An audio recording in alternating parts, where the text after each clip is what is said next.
चलो मित्रों બધા લાઈવ થઈ ગયા હશે અને આજથી આપણે ગણિતનું 10મું પ્રકરણ વર્તુળ શરૂ કરીએ છીએ। એ વર્તુળની અંદર ચોપડીમાંથી હું ભણાવું છું એકદમ શાંતિથી। આજે મજા આવશે તમને અને રોજે રોજનું કામ કરજો। 2 વાર હોમવર્ક કરવાનું છે, લખીને ફોટો મોકલાવજો મિત્રો। ચલો ચોપડીમાં પાના નંબર 151 151। વાસ્તવિક તમે તમારા રોજિંદા જીવનમાં વાહનના પૈડા બંગડીઓ કેટલીક ઘડિયાળના ચંદા 50 પૈસા 1 રૂપિયો 5 રૂપિયાના ચલણી સિક્કા ચાવી ભરાવાની ગોળ કડી ખમીસના બટન જો આકૃતિ 10.1 બધું દેખાય ચક્ર ઘડિયાળ ચાવીની કડી બટન બંગડી રૂપિયા 50 પૈસા 5 રૂપિયા રૂપિયાનો સિક્કો જેવી ગોળ આકારની વસ્તુઓના પરિચયમાં આવ્યા હશો। તમે નિરીક્ષણ કર્યું હશે કે ઘડિયાળમાં સેકન્ડ કાંટો ચંદા પર ખૂબ ઝડપથી ગોળ ફરે છે અને તેની અણી ગોળ માર્ગમાં ફરે છે। સેકન્ડ કાંટાની અણીથી જે માર્ગ નિર્ધારિત થાય છે તેને વર્તુળ કહેવાય છે। આ પ્રકારમાં તમે વર્તુળ અને વર્તુળને સંબંધિત પદો અને વર્તુળના કેટલાક ગુણધર્મનો અભ્યાસ કરશો। વર્તુળ અને તેના સંબંધિત પદો એક સમીક્ષા એક પરિકર લો, તેમાં પેન્સિલ ભરાવો, કાગળ પર એક બિંદુએ તેનો અણીવાળો ભાગ મૂકો, બીજા છેડા થોડાક અંતર સુધી ખુલ્લો કરો, અણીવાળા છેડાને તે બિંદુએ રહેવા દઈ બીજા છેડાને પૂર્ણ પરિભ્રમણ કરાવો। કાગળ ઉપર પેન્સિલથી કેવી બંધ આકૃતિ દોરાઈ તમે જાણો છો કે તે વર્તુળ છે। તમને વર્તુળ કેવી રીતે મળ્યું? તમે એક બિંદુ નિશ્ચિત કર્યું, એટલે કે પરિકરની જે અણી મૂકી હતી એ બિંદુ નિશ્ચિત કર્યું અને એ દાખલા તરીકે આકૃતિ 10.2 માં એ અને એ થી એક નિશ્ચિત અંતરાલે બધા બિંદુઓ મેળવ્યા। આ પરથી આપણે વર્તુળની વ્યાખ્યા નીચે પ્રમાણે મળે છે। સમતલના એક નિશ્ચિત બિંદુથી નિશ્ચિત અંતરે આવેલા તે સમતલના બધા બિંદુઓના ગણને સમૂહને વર્તુળ કહેવાય છે। નિશ્ચિત બિંદુને વર્તુળનું કેન્દ્ર એટલે કે સેન્ટર કહેવાય છે અને નિશ્ચિત અંતરને વર્તુળની ત્રિજ્યા એટલે કે રેડિયસ કહેવાય છે। આકૃતિ 10.3 માં ઓ કેન્દ્ર છે, ઓપી ની લંબાઈને તે વર્તુળની ત્રિજ્યા કહેવાય છે। અહીં નોંધીશું કે કેન્દ્ર અને વર્તુળના કોઈ પણ બિંદુને જોડતા રેખાખંડને પણ વર્તુળની ત્રિજ્યા કહેવાય છે। એટલે કે ત્રિજ્યા શબ્દનો બે અર્થમાં ઉપયોગ કરીશું કે રેખાખંડ તરીકે અને તેની લંબાઈ તરીકે। ધોરણ 6 માં તમે આવી કેટલીક સંકલ્પના અગાઉથી પરિચિત છો જેને આપણે માત્ર યાદ કરીએ છીએ। વર્તુળ જે સમતલમાં આવેલું હોય તેના 3 ભાગમાં વિભાજિત કરી દે। વર્તુળની અંદરનો ભાગ ઇન્ટિરિયર, વર્તુળની બહારનો ભાગ એક્સટીરિયર અને વર્તુળ અને તેનો અંદરનો ભાગ મળીને વર્તુળાકાર પ્રદેશ બનાવે। વર્તુળ પોતે ઓકે અને પછી વર્તુળ અને તેનો અંદરનો ભાગ ભેગા મળીને વર્તુળાકાર પ્રદેશ બનાવે છે। જો તમે વર્તુળ પર બે બિંદુઓ P અને Q લો તો રેખાખંડ PQ ને વર્તુળની જીવા કહેવાય છે। જે જીવા વર્તુળના કેન્દ્રમાંથી પસાર થાય છે તે જીવાને વર્તુળનો વ્યાસ કહેવાય છે। ત્રિજ્યાની માફક વ્યાસ શબ્દનો અર્થ પણ બે રીતે લેવાય, રેખાખંડની લંબાઈ તરીકે। વર્તુળના વ્યાસ કરતાં મોટી કોઈ જીવા શોધી શકશો ના। વ્યાસ એ વર્તુળની મોટામાં મોટી જીવા છે અને બધા વ્યાસની લંબાઈ સરખી છે, તે ત્રિજ્યા કરતાં બમણી છે। આકૃતિમાં AOB એ વર્તુળનો વ્યાસ છે। વર્તુળને કેટલા વ્યાસ છે? એક વર્તુળ દોરો, જુઓ કે તમને કેટલા વ્યાસ મળે છે। વર્તુળ પરના બે બિંદુ વચ્ચેના વર્તુળના ભાગને વર્તુળનું ચાપ કહેવાય છે। મિત્રો ચાપની વાત પછી પહેલા આટલી ડિટેલ જેટલી બોલ્યા એ બધું સમજાવું છું બોર્ડ પર લખી। પહેલા વર્તુળ એની વ્યાખ્યા, પછી વર્તુળની ત્રિજ્યા એની વ્યાખ્યા, પછી વાત આવી વર્તુળ સમતલના કેટલા ભાગ કરે છે એ, વર્તુળાકાર પ્રદેશ, પછી જીવા, વ્યાસ અને પછી ચાપની વાત કરીશું। ચાલો મિત્રો સ્ટાર્ટ કરીએ। વર્તુળ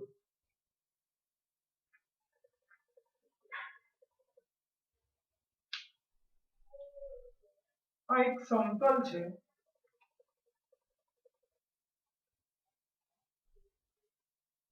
આલ્ફા નામનું સમતલ છે। એમાં ધારો કે આ O એક નિશ્ચિત બિંદુ છે। હવે હું તમને એમ કહું આ O થી 5 એકમ અંતરે આવેલા બિંદુઓને ટપકામાં દર્શાવો। O થી 5 એકમ અંતર રફૂટપટ્ટી O ઉપર મૂકો, 0 નહીં, O થી 5, O થી 5, O થી 5, O થી 5 જેટલા મળે એટલા બિંદુઓ ભેગા કરો, એને ટપકા વડે દર્શાવો।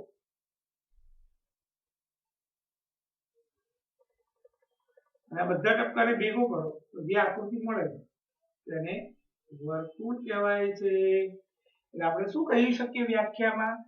સમતલમાં આ સમતલ લીધેલું પહેલા કોઈ નિશ્ચિત બિંદુથી, પછી આ O નિશ્ચિત બિંદુ લીધું મેં, પછી મેં કીધું કે 5 એકમ અંતર, આ બધું દેખાય, આ બધું 5 એકમ અંતર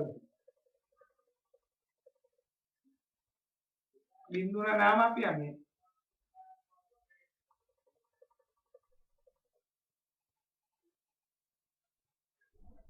નિશ્ચિત બિંદુથી નિશ્ચિત કૌંસમાં સમાન અંતરે આવેલા બધા બિંદુઓના સમૂહને વર્તુળ કહે છે.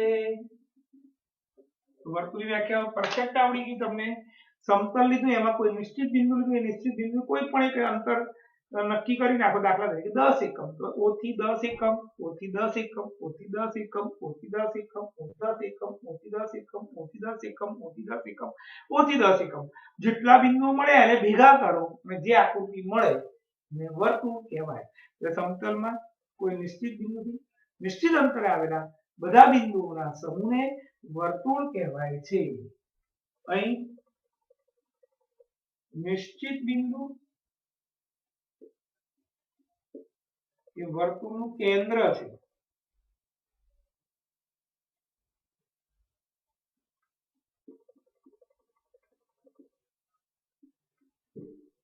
અને નિશ્ચિત અંતર એ વર્તુળની ત્રિજ્યા છે. મિત્રો જે નિશ્ચિત અંતર છે એ વર્તુળની ત્રિજ્યા, જે નિશ્ચિત બિંદુ એ વર્તુળનું કેન્દ્ર. એટલે અહીં આકૃતિમાં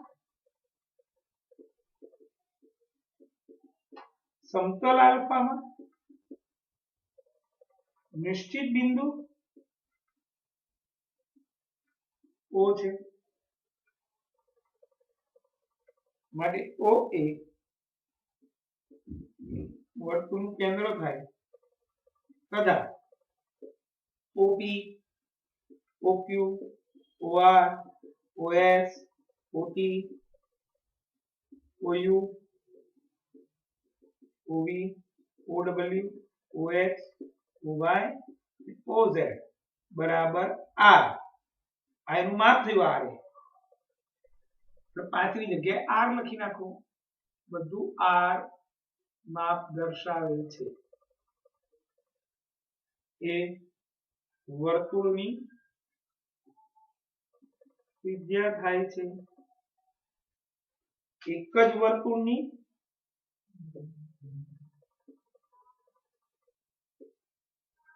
બધી જ ત્રિજ્યામાં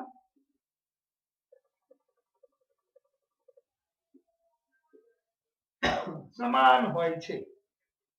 આ બધી OP, OQ, OR, OS, OT, OU, OV, OW, OX, OY, OZ આ બધી ત્રિજ્યાના માપ સમાન છે. ત્રિજ્યાની વ્યાખ્યા લખીએ. આકૃતિ દોરી. હવે સમતલ દોરવાની જરૂર નથી. આપણે માની લેવાનું કે આપણું બોર્ડ એ અથવા તમારું પાનું કાગળ એ P જે સમતલ છે એમાં વર્તુળ દોર્યો. આ કેન્દ્ર O, એક P બિંદુ લઉં છું. આ જે છે વર્તુળની ત્રિજ્યા એવું માની લઈએ આપણે. અહીં એને સંકેતમાં આવે એટલે લખી દો વર્તુળ O R છે, જેમાં એટલે O કેન્દ્રથી R ત્રિજ્યા, જેમાં OP બરાબર R બરાબર વર્તુળની ત્રિજ્યા છે. ત્રિજ્યાની વ્યાખ્યા શું થશે હવે મિત્રો? એવો રેખાખંડ કે જેનું એક અંત્ય બિંદુ આ OP છે રેખાખંડ, એનું એક અંત્ય બિંદુ વર્તુળનું કેન્દ્ર છે અને બીજું અંત્ય બિંદુ વર્તુળ પરનું બિંદુ છે. તો એવા રેખાખંડને વર્તુળની ત્રિજ્યા કહો. કોઈ પણ જગ્યાએ જો હું અહીંયા ધારો કે OQ દોરું આ, તો આ OQ નું એક અંત્ય બિંદુ O એટલે વર્તુળનું કેન્દ્ર અને બીજું અંત્ય બિંદુ Q એટલે વર્તુળની ત્રિજ્યા, અરે વર્તુળ પરનું બિંદુ એટલે વર્તુળની ત્રિજ્યા થઈ. દાખલા તરીકે OR, તો આ જે મેં દોર્યું એક રેખાખંડ OR એનું એક અંત્ય બિંદુ વર્તુળનું કેન્દ્ર O અને બીજું અંત્ય બિંદુ વર્તુળ પરનું બિંદુ. વ્યાખ્યા લખીશું જે રેખાખંડનું એક અંત્ય બિંદુ વર્તુળનું કેન્દ્ર હોય અને બીજું અંત્ય બિંદુ વર્તુળ પરનું બિંદુ હોય એવા રેખાખંડને વર્તુળની ત્રિજ્યા r કહે છે.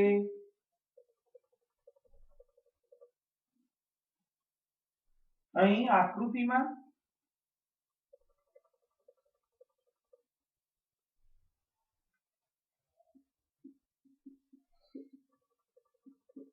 OP, OQ, OR, OS sorry બરાબર r એ વર્તુળની ત્રિજ્યા છે અને એક જ વર્તુળની ત્રિજ્યાના માપ સમાન હોય. એક જ વર્તુળની બધી જ ત્રિજ્યાઓના માપ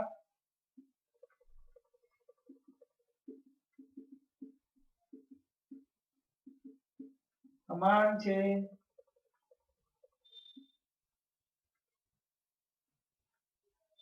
ચલો મિત્રો, ત્રિજ્યાનું કામ પતી ગયું.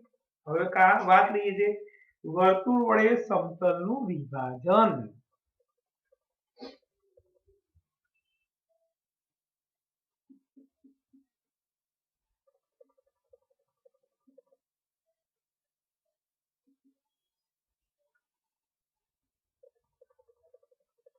મિત્રો એના માટે આપણે સરસ મજાની આકૃતિ દોરીએ છીએ.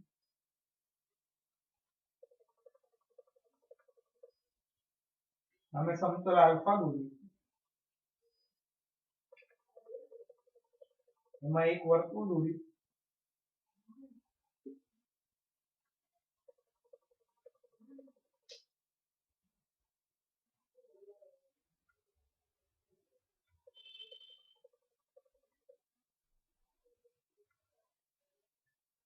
બધું રંગીન પેનથી અલગ અલગ કામ કરવું જોઈએ.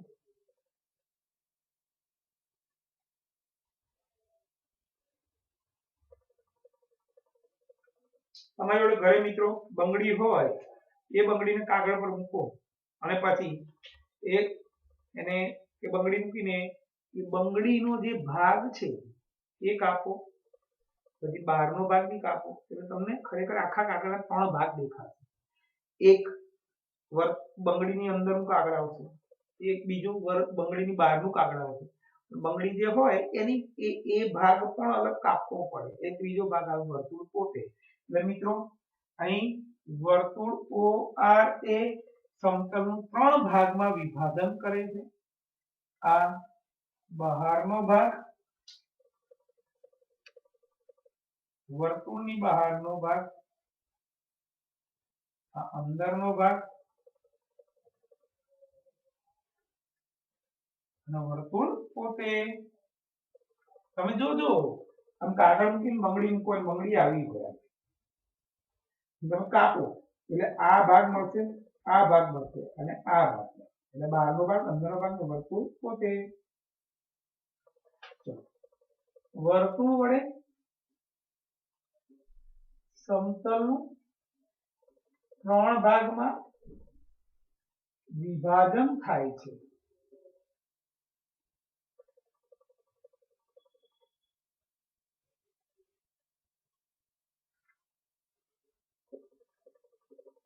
પહેલું વર્તુળનો બહારનો ભાગ, જે આમાં બ્લુ પેનથી બતાડેલું છે આકૃતિમાં, વાદળી રંગનો ભાગ. બીજું વર્તુળની અંદરનો ભાગ, આકૃતિમાં લાલ રંગનો ભાગ.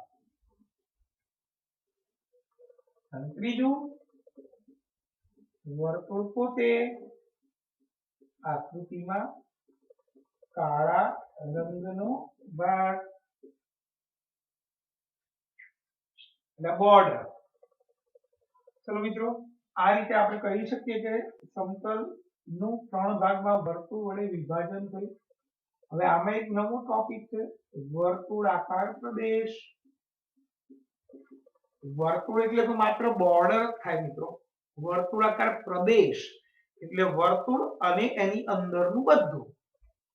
એટલે હું આકૃતિ દોરું હવે સમતલની જરૂર નથી, જ્યાં સમતલની જરૂર હોય એ હું દોરીશ ત્યારે વ્યાખ્યા હોય છે, બાકી ક્યાંય સમતલ દોરવાની જરૂર નથી. આ જે દોર્યું આપણે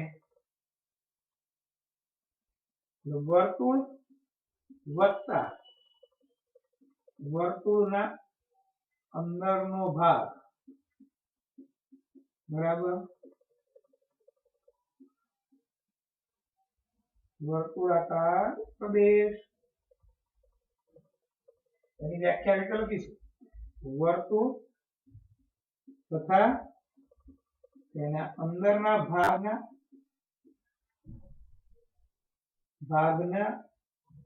ભાગથી બનતા બંધ પ્રદેશને વર્તુળ એટલે તો મિત્રો ખાલી બોર્ડર જ કહેવાય. વર્તુળ એટલે ખાલી આ બોર્ડર, આ વર્તુળ છે, પણ વર્તુળાકાર પ્રદેશના બોર્ડર વત્તા અંદર જેટલું પણ હોય એ બધું, એટલે આ બંને ભેગું થાય એટલે એને વર્તુળાકાર પ્રદેશ કહેવાય. હવે આખા ચેપ્ટરમાં જે ક્ષેત્રફળની વાત આવતી હશે મિત્રો, ત્યારે વર્તુળનું ક્ષેત્રફળ બોલીએ એટલે એનો મતલબ એમ કે વર્તુળાકાર પ્રદેશનું ક્ષેત્રફળ. અને ક્ષેત્રફળ એટલે આકૃતિ દ્વારા બંધ આકૃતિ દ્વારા ઘેરાયેલ જગ્યા, એટલે આ વર્તુળાકાર પ્રદેશનું જ ક્ષેત્રફળ કહેવાય. ચલો વર્તુળની દીવાલ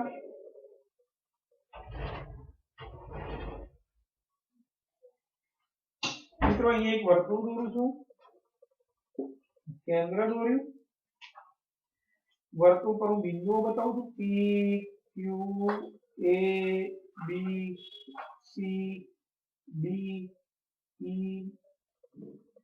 તો હવે હું બે બિંદુઓને જોઈન્ટ કરીશ. PQ ને જોઈન્ટ કર્યા, AB ને જોઈન્ટ કર્યા,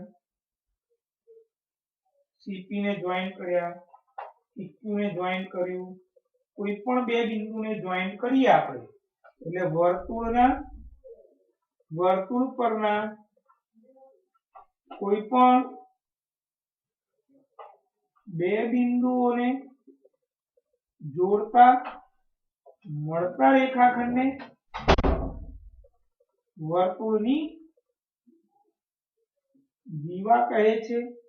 અથવા એવું પણ લખાય બીજી વ્યાખ્યા, જે રેખાખંડના જો ત્રિજ્યામાં શું હતું, ત્રિજ્યામાં એવો રેખાખંડ કે એનું એક અંત્ય બિંદુ વર્તુળનું કેન્દ્ર હતું અને બીજું અંત્ય બિંદુ વર્તુળ પરનું બિંદુ હતું. જ્યારે જીવામાં એવું નથી. જીવા એટલે જે રેખાખંડના બંને અંત્ય બિંદુઓ વર્તુળ પરના બિંદુઓ હોય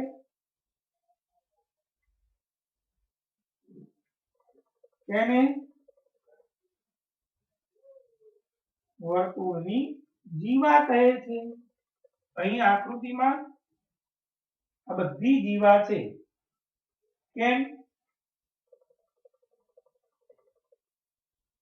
AB કેમ દીવા થઈ? કારણ કે એનું એક અંત્ય બિંદુ A બીજું B, બંને વર્તુળ પર છે. પછી CP, પછી CD, આ દીવા થઈ. કેમ દીવા થઈ? કારણ કે એક અંત્ય બિંદુ C અને બીજું અંત્ય બિંદુ D, બંને વર્તુળ પર છે. પછી PQ, પછી EQ, તો BQ પણ થાય, એને જોઈન કરવું BQ, પછી EQ, પછી EB પણ થાય, AE પણ થાય, AP પણ થાય. તમારે એટલું જ ચેક કરવાનું કે જે રેખાખંડ તમે જુઓ છો એનું અંત્ય બિંદુ બંને ક્યાં આગળ છે. એનું અંત્ય બિંદુ જો બંને અંત્ય બિંદુ જો વર્તુળ પર હોય તો એ રેખાખંડને જીવા કહેવાય. પણ જો એક અંત્ય બિંદુ એટલે શું ખબર છે ને કે છેડા પરના બે બિંદુઓ રેખાખંડના, તમે જે રેખાખંડ પસંદ કરો છો, દાખલા તરીકે મેં અહીંયા રેખાખંડ પસંદ કર્યો CD, તો CD રેખાખંડ પસંદ કરતો એક અંત્ય બિંદુ C કહેવાય, બીજું અંત્ય બિંદુ D કહેવાય. બંને અંત્ય બિંદુ ક્યાં આવેલા છે? તો કે વર્તુળ પર આવેલા છે, એટલે એ જીવા થઈ ગઈ. પણ હવે હું એક રેખાખંડ, હું આ OP રેખાખંડ પસંદ કરું છું, OP, તો એના અંત્ય બિંદુ કયા થયા? O અને P. તો એક અંત્ય બિંદુ કયું થયું? O. એ ક્યાં આવ્યું છે? કેન્દ્ર છે પોતે. અને બીજું અંત્ય બિંદુ વર્તુળ પર છે. એટલે એવો રેખાખંડ કે જેનું એક અંત્યબિંદુ કેન્દ્ર હોય વર્તુળનું અને બીજું અંત્યબિંદુ વર્તુળ પરનું બિંદુ હોય તો એને ત્રિજ્યા કહેવાય. હવે અહીંયા હું એમ કહું RS રેખાખંડ, તો RS રેખાખંડ લઉં તો એનું એક અંત્યબિંદુ R કહેવાય, બીજું S કહેવાય, તો એ ત્રિજ્યા ના કહેવાય, એને જીવા કહેવાય. પણ હું એમ કહું OS એક અંત્યબિંદુ કેન્દ્ર છે, બીજું અંત્યબિંદુ વર્તુળ પરનું બિંદુ છે, તે ત્રિજ્યા થઈ. એવી રીતે OR તો એક અંત્યબિંદુ વર્તુળ કેન્દ્ર છે, બીજું અંત્યબિંદુ વર્તુળ પરનું બિંદુ છે, એ પણ ત્રિજ્યા થઈ. પણ હું એમ કહું PQ તો બંને અંત્યબિંદુ ક્યાં આવી ગયા? વર્તુળ પર આવ્યા, એટલે PQ રેખાખંડ એ વર્તુળની જીવા કહેવાય. મિત્રો જોઈ લો 2 મિનિટ, હું ફોટો પાડી લઉં, પછી વ્યાસની માહિતી અને જો ચાપ. આજે બધી માહિતીઓ જ મેળવવાની છે, મજાનું છે. આજે તમારે બધું 2 વાર લખવાનું છે મિત્રો, અને જેને એક્ઝામ બાકી હોય મહેરબાની કરીને એક્ઝામ આપી દેજો અને એના ફોટા મોકલાવજો. ચલો મિત્રો જોઈ લો 2 મિનિટ, ફોટો પાડી લો.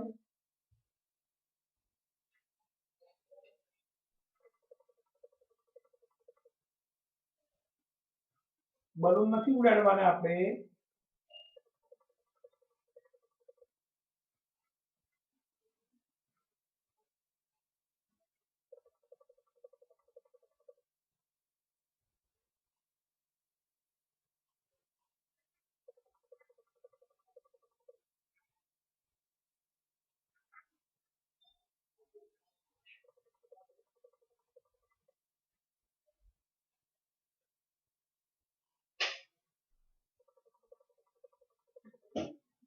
ચલો વ્યાસની માહિતી.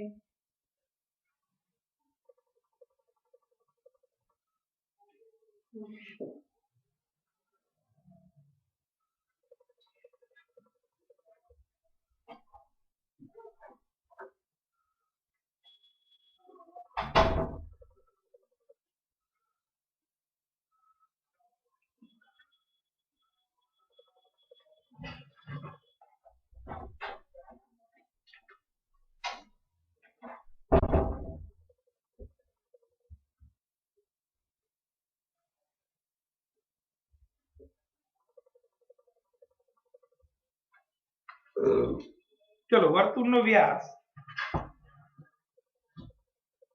વર્તુળના કેન્દ્રમાંથી પસાર થતી જીવાને વર્તુળનો વ્યાસ કહેવાય, અથવા વર્તુળની લાંબામાં લાંબી અથવા મોટામાં મોટી જીવાને વર્તુળનો વ્યાસ કહેવાય.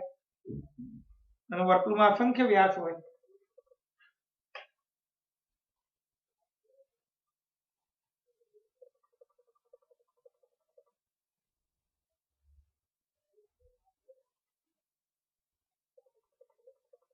વર્તુળનું કેન્દ્ર દોર્યું.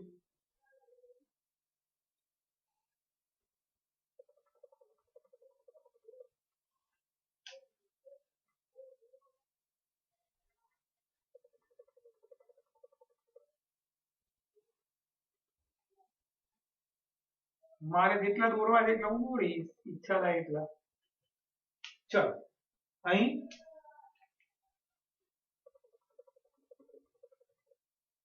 રેખાખંડ AB, રેખાખંડ PQ, રેખાખંડ RS, રેખાખંડ T એ આપેલ વર્તુળની જીવાઓ કહેવાય. પણ આ જીવાની એક ખાસિયત છે કે આ બધી જીવાઓ કેન્દ્રમાંથી પસાર થાય છે, પરંતુ આ બધી જીવાઓ કેન્દ્રમાંથી પસાર થાય.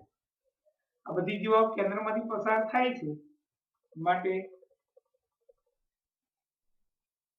આવી જીવાઓને વર્તુળના વ્યાસ કહે છે. એની વ્યાખ્યા આ રીતે અપાય: વર્તુળના કેન્દ્રમાંથી પસાર થતી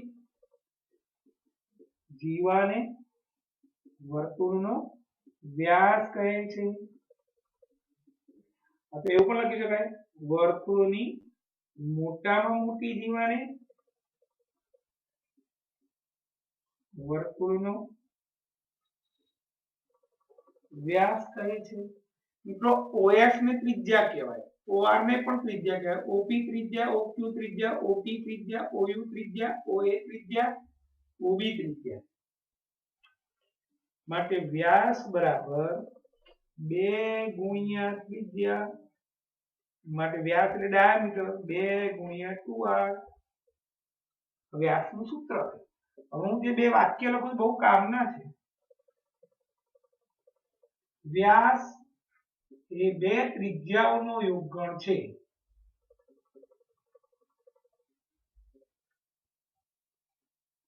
અમારે યોગગણ એવું આવ્યું નથી એટલે મેં સમૂહ છે એવું લખ્યું, ખરેખર યોગગણ છે એવું લખવું પડે.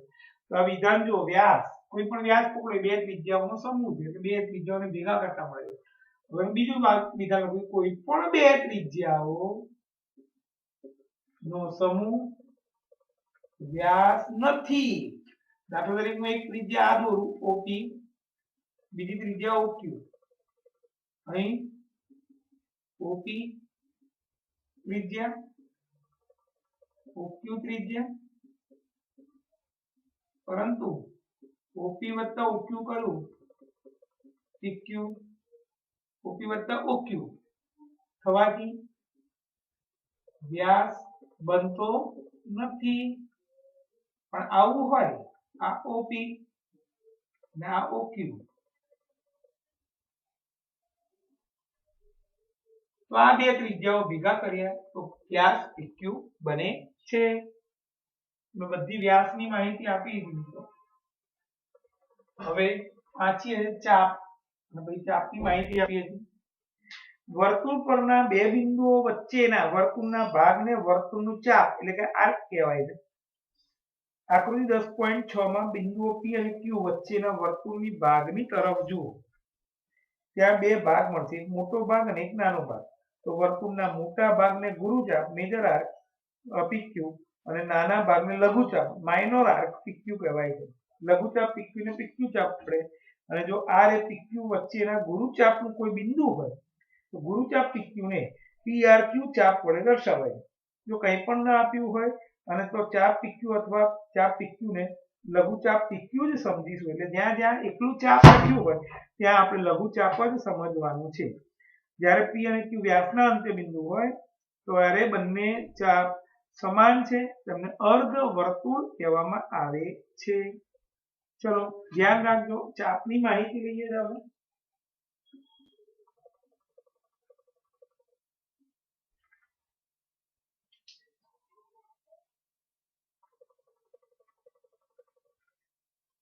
વર્તુળ પર બે બિંદુઓ છે.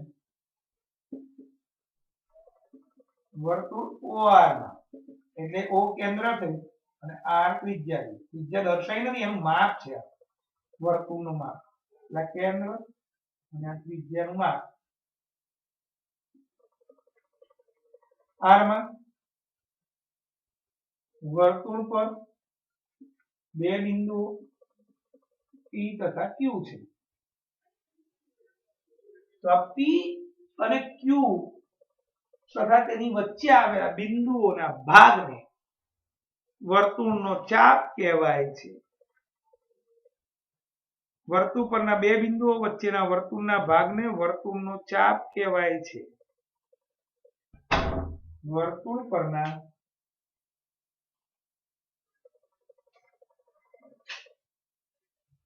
તમે જે રેડ લાઈન દોરી એ ચાપ થયો, અને હવે જે બ્લુ લાઈન દોરીશ એ પણ ચાપ થશે.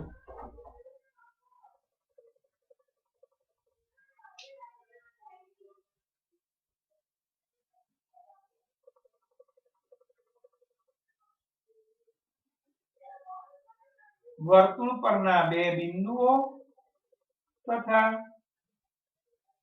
બે બિંદુઓ વચ્ચેના વર્તુળના ભાગને વર્તુળનો ચાપ કહે છે. એટલે મિત્રો હું એમ કહું કે ચાપ PQ, તો આ જે ચાપ PQ જેમાં P અને Q નો સમાવેશ થાય અને એની વચ્ચે આવેલા વર્તુળના તમામ બિંદુઓનો સમાવેશ થાય. એવી રીતે મોટો ચાપ PQ, તેમાં P અને Q બિંદુનો પણ સમાવેશ થાય અને એની વચ્ચે આવેલા મોટા ભાગના વર્તુળના મોટા ભાગના તમામ બિંદુઓના બિંદુઓનો સમાવેશ થાય. એટલે હવે અહીંયા લખીશ લઘુચાપ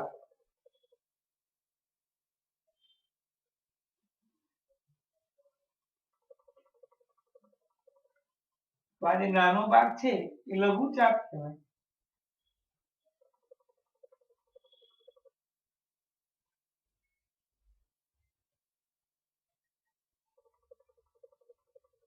વર્તુળના બે બિંદુઓ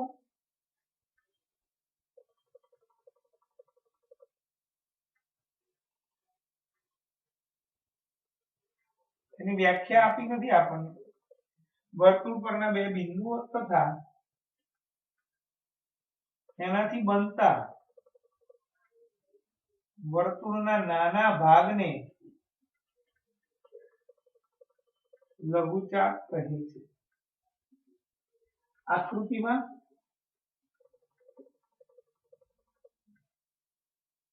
લઘુચાપ PQ લાલ રંગથી દર્શાવેલ છે. એટલે આ જે છે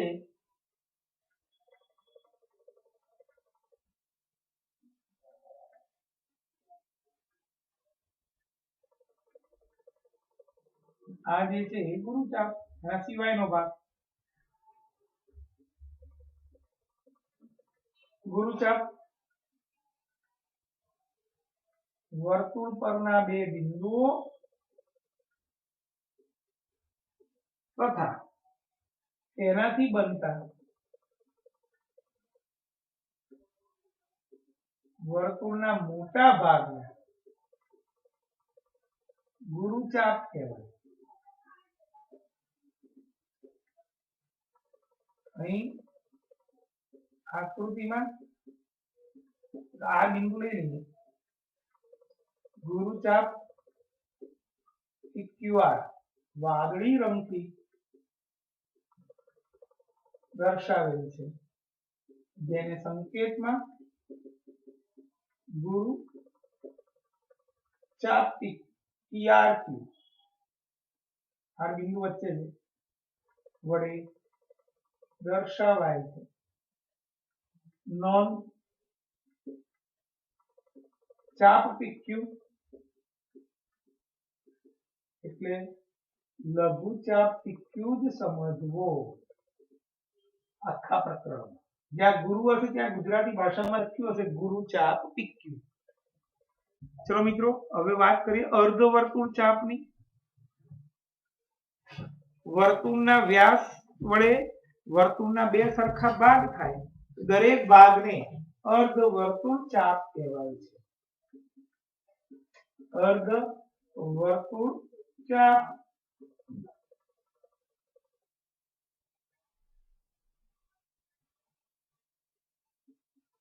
વ્યાસ વડે વર્તુળના બે સમાન ભાગ થાય છે. દરેક ભાગના ચાપને અર્ધવર્તુળ ચાપ કહે છે. અર્ધવર્તુળ ચાપમાં વ્યાસનો સમાવેશ થતો નથી. વ્યાસ એટલે તે અંદર થઈ ગયું. બતાવું છું તમને. હું આખું વર્તુળ દોરું અને અહીંયા વ્યાસ દોર્યો મેં, તો એના વડે એક લાલ ભાગ બન્યો અને આ જે બન્યો બંને સરખા છે. એક્ઝેક્ટ બ્લુ ભાગ બન્યો. અહીંયા હું નામ આપું P, અહીંયા નામ આપું Q. અહીં વર્તુળ OR માં વ્યાસ AB છે. આ વ્યાસ AB વડે બે સમાન ચાપ બને છે, જે અર્ધવર્તુળ ચાપ વડે ઓળખાય છે. જે અર્ધવર્તુળ ચાપ વડે ઓળખાય છે. આકૃતિમાં ચાપ એપીબી અને ચાપ એક્યુબી એ અર્ધવર્તુળ ચાપ છે. મારે આટલો ચાપ માપવો હોય, અર્ધવર્તુળ ચાપની લંબાઈ બરાબર વર્તુળની લંબાઈ ભાગ્યા 2. આખા વર્તુળના 2 ભાગ થયા એટલે આખા વર્તુળની જે લંબાઈ હતી એના 2 ભાગ થયા એટલે અર્ધવર્તુળ ચાપની લંબાઈ મને વર્તુળની લંબાઈને પરિઘ કહેવાય. પરિઘ ભાગ્યા 2 ઊંચાઈ ભાગ્યા 2 જવાબ આવ્યો પાઈ આર. અર્ધવર્તુળ ચાપની લંબાઈ પાઈ આર થાય. મિત્રો અર્ધવર્તુળ ચાપની માહિતી પણ મેં તમને આપી દીધી. હવે વૃત્તખંડ અને વૃત્તાંશ એ મોટો ટોપિક છે, ભલે ચોપડીમાં આટલું જ બતાવ્યું, આખું ડિટેલમાં લેવો પડે એટલે એ હવે કાલે લેવાનું છે. પણ આખું આ બેઝિક નોલેજ તમને થઈ ગયું હશે બધું. અને હોમવર્ક 2 વાર લખવું, ફોટો મોકલવા. અને અત્યારે તમારે એસએસ નું લેક્ચર છે અત્યારે, જેને એસએસ હોય બધા એસએસ માં બેસજો 5 મિનિટ રહીને. મહેરબાની કરીને લાઈવ લેક્ચર અને વિડિયો બંનેનો ફાયદો લો અને હોમવર્ક આજનું આજે જ કરો અને 2 વાર હોમવર્ક કરજો મિત્રો, તો તમને પણ મજા આવશે. આવજો.